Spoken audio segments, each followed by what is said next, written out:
9, 10, 11. This is a specialized framework for capacity development. And the capacity development, we want to understand what is the constraint. So we start by first putting on the framework what the problem is. Most organizations don't do this. But for capacity development, if you look at the capacity development resource framework, it was developed by the World Bank some years ago, more than 10 years ago. It is important we do that. And we come to the next one, we have objective statement.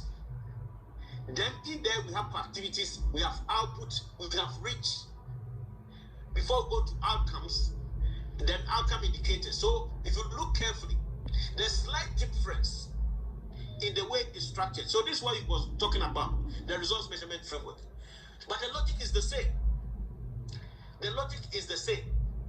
So please, I'm hoping that as we go through this, we will get to appreciate that you have to be versatile in order to be able to meet the needs of your clients.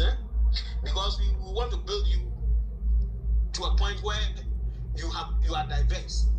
What I've realized, and maybe what I'm trying to do, is that I've managed to work with quite a number of organizations, and I've done a lot of frameworks for those. So I will share some of them with you for some of the discussions. For instance, I did one for the World Bank for the Red Plus for Ghana and Cocoa Initiative.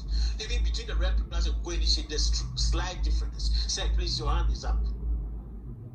No, just a reminder I wanted to say to you that you actually proved that you were going to show some concept notes that you have. So, want me to show that one also. Let me quickly. Please. Yeah, but let me conclude on this one. So please get this. Please get this. Get the underlying concepts and get in your mind that different institutions design theirs differently. So it's neither wrong or right. They all customize theirs based on their need. So if you see one of them switching positions and one of them bringing things that you've never seen, just quickly adapt. As you get out in the market, you will see variation the way they do it. Let me ask, Seth reminded me, let me see if I'll find the concept notes and share with you. Dr. Siedu spoke about concept notes, and I think he made a clear point. That concept notes is an instrument for sharing your understanding of an issue. It could just be a small issue with a small team. It could be an innovation you want to bring out. It could be a project you have in mind, but they must all start small so that you co-create with the people. Because sometimes you're going to have meetings with people and you don't get them to appreciate your ideas. It becomes difficult to get them following what you are trying to do. So concept note for me as a person, I find it extremely useful. And those who have worked with me or are associated with me realize that for most things that I do, especially with colleagues, I want to start with a concept note so that they can feed into their initial understanding. Because I have an idea, I put it on paper, people can critique, add value, and we delete what. Because sometimes, no matter how good you think, wisdom is not only in one person's head. Some of them who you may not even consider may bring brilliant ideas that can help refine whatever you are doing. So concept note is an entry point for us to do some of these things. So it's very, very important for us to take note of that. So I was going to show you a few that we did. Okay, so I have different types. So I'm going to show you the one that we did for the many resource fair that we did as a country for Ghana. You see, the idea of a resource fair was conceptualized when I was sitting at lunch with a former colleague, Mr. Duasibi. We were sitting over lunch. Then I said, won't it be beautiful if we can adopt this concept of trade fair, where they go and exhibit their wares and everything, and bring it into the resource space, where implementers or government institutions can interface with citizens and actually tell them what they are using their resources for. So it becomes like a market of results, a marketplace of results, where people can go there and share their ideas. But when we finished speaking about it, I didn't actually know how it should turn out.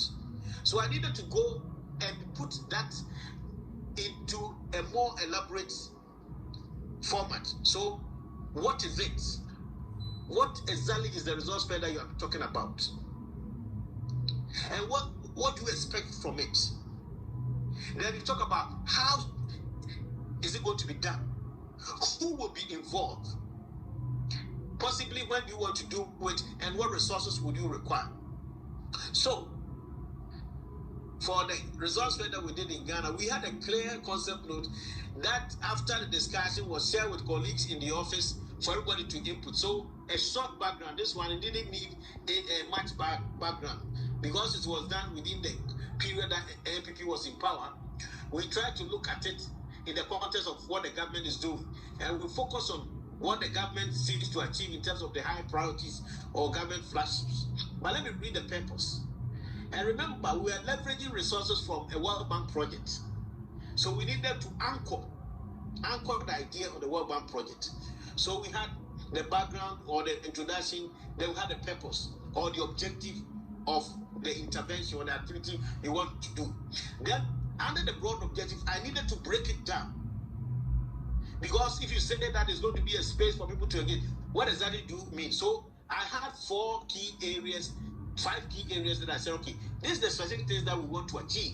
This is our intent. 1, we want this to serve as a platform for appraising Ghanaians, telling Ghanaians, informing Ghanaians, especially civil society and the general public, of the progress of implementation and achievement of the flagship programs. That's number 1. Number 2, we wanted to provide opportunity for interaction. Number 3, opportunity or platform for knowledge sharing. And also a means of social accountability. And also serve as a conduit for securing input from citizens. One thing that I realized when I work in the civil service is that it looks like there's a bit of mistrust between citizens and civil servants. To the extent that somebody can say that civil servants don't do anything. Somebody can even say that they don't do anything, which is wrong.